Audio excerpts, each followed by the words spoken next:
notre projet, on veut agencer la texture contemporaine de nos murs G-Force et les marches Raffinato avec un look plus naturel, avec notre terrasse en cèdre ici et les pavés Mista, un pavé avec un motif de pose aléatoire, une texture aléatoire.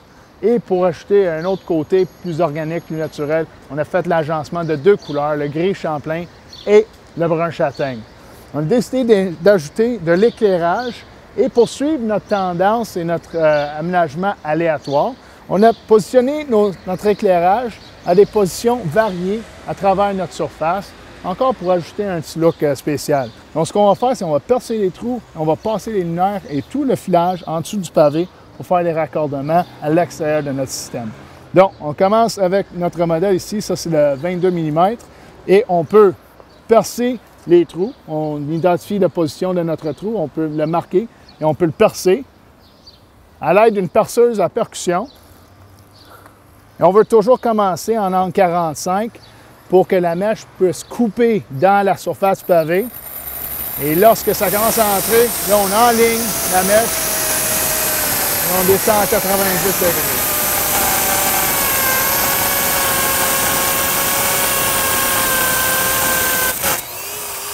Parfait.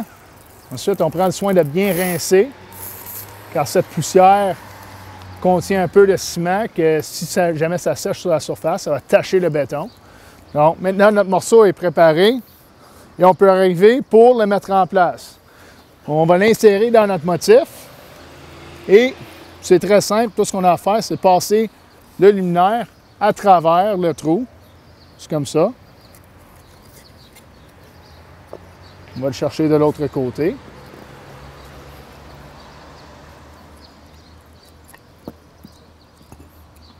Et je vais te le laisser rentrer.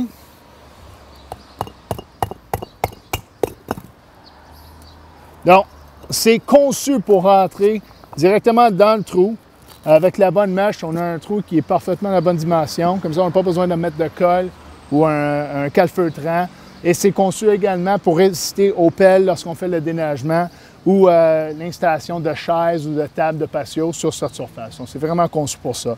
Dans cette application, on travaille sur une fondation de Gator Base. Alors, on a taillé les morceaux de Gator Base pour passer notre filage.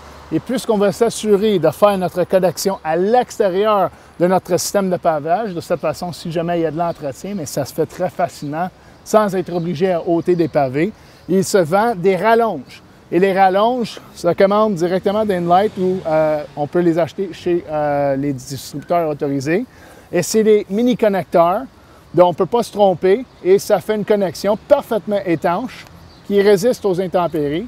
Donc, on peut passer tout ça dans notre Gator Base ou dans une installation traditionnelle directement à travers notre lead pose.